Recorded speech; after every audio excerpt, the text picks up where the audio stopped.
Matt? Yes, Matt, sir. we just had Chris Stewart on. I don't know if you heard, but it was a bloodbath.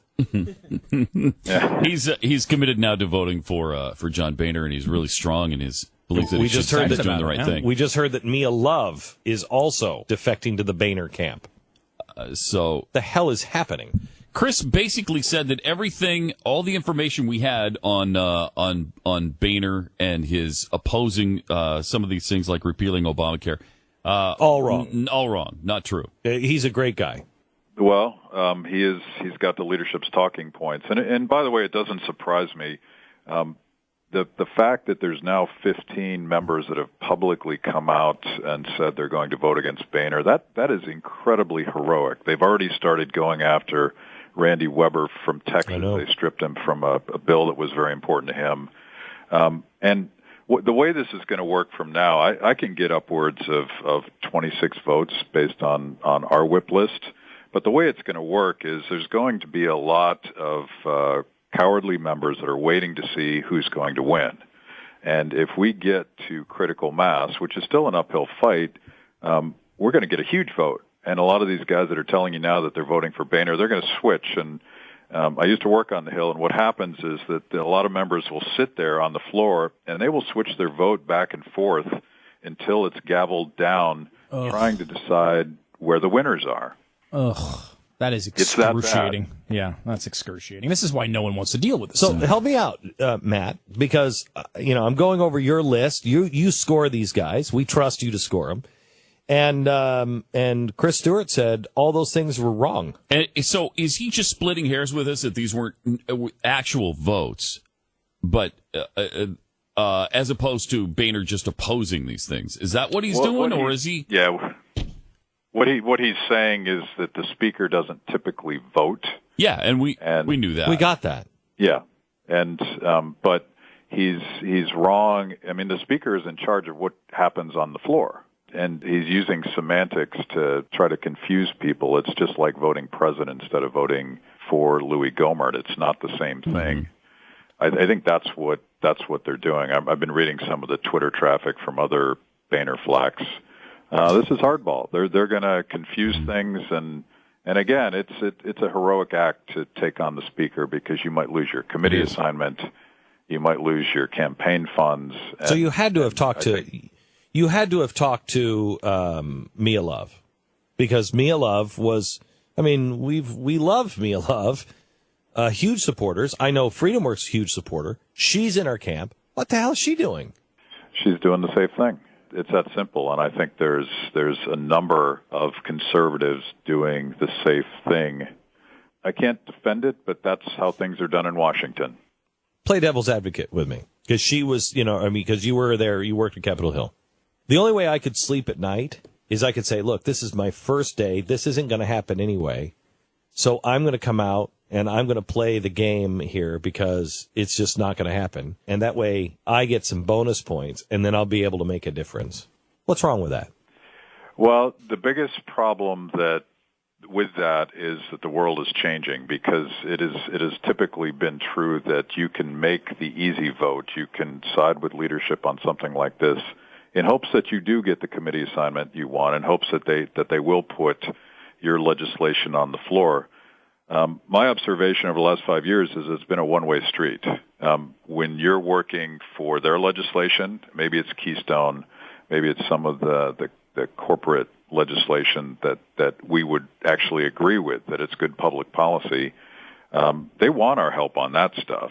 But when it comes to questions like reining in federal power and balancing the budget, they're never with us. So you sell your soul for a leadership vote, but you never get that seat at the table because it's not an equal playing field. How you feeling today? What's man? different? Well, go ahead. Today. No, what's different today is, by the old rules of politics, Mia Love is making the right decision. But I think what's different is that the American people have an easy way to find out what the rules of the House actually are, who voted for Speaker, and what Boehner's record actually is in real time. And that's why the risk takers, the guys that are sticking their necks out, I think they get rewarded by the American people in a way that offsets the heat they're going to take for doing the right thing. I said to a friend who's a congressman over the holiday, what you guys don't understand is you're not going to make it to 2016. You're just not going to make it. The GOP will fall apart. You're going to be left with nothing but the rotting carcass of the rich and the business. You're going to lose all your foot soldiers because nobody cares anymore. Nobody will believe in you anymore. They don't have any idea how far out of touch. When 60% of their voters say we want John Boehner out, and you can't find 10% with a spine who are supposedly the House. We're talking the House. This is not the Senate. This is the House. This is the House of the people. When you have a 50-point swing between the elected representative and what the voter is actually saying, you've got real issues. They're not going to make it. Yeah, they don't see the big trend here, which is moving power away from insiders, and that's I keep repeating myself, but the guys that do see it are the guys that are voting with us right now. They get that the world is changing, so that you don't need leadership to raise money for your campaigns. What you really need is a grassroots constituency that's going to show up, and I suspect John Boehner will be the last one in the world to see this trend. So people like Mike Lee, he stands up. And Matt, what's happening to him now is immoral. The people that I know that are taking him apart, it's immoral what they're doing. How does that guy survive? He survives by us. Everybody listening to this show needs to understand that the establishment is coming after Mike Lee with everything they have. They have money. They have power. They can try, and they already have. They've cut off the flow of campaign cash that comes from corporations that typically funds Republican campaigns. The one thing Mike has going for him is that he's popular with the people of Utah. And that may not be enough because he needs enough money to fight that fight.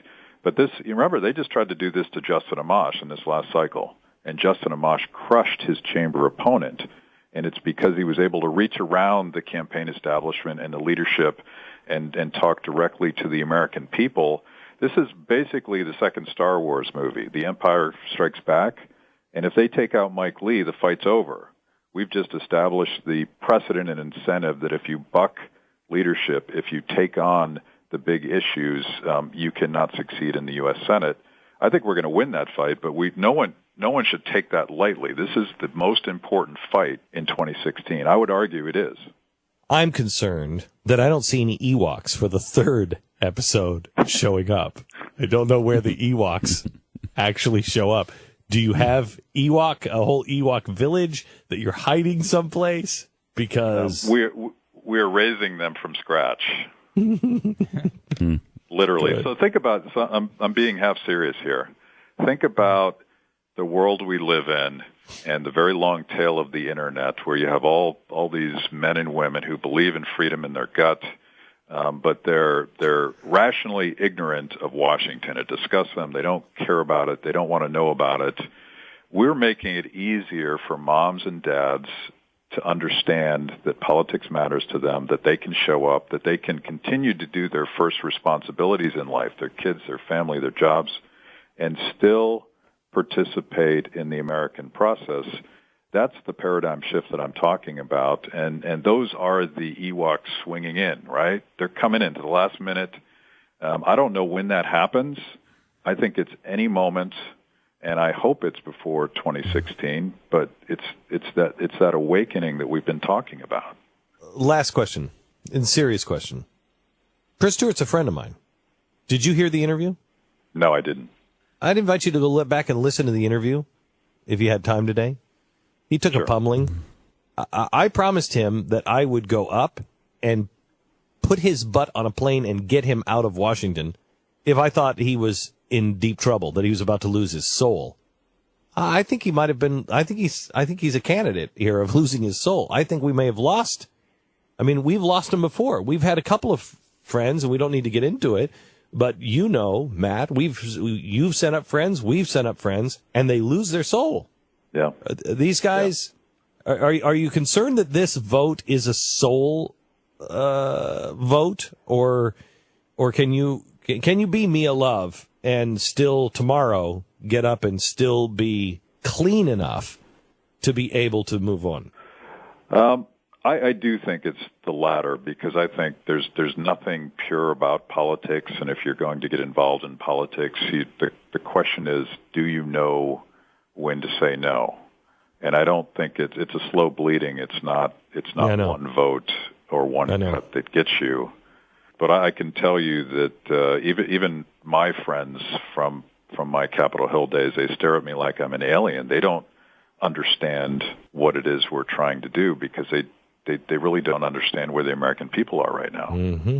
That's the biggest disconnect. They read the Politico, they read the Hill, they don't read the things that the American people are reading, and they get lost in there. And I mean, yeah, that's what Chris said. I said, am I too radical now? Am I the problem now, Chris?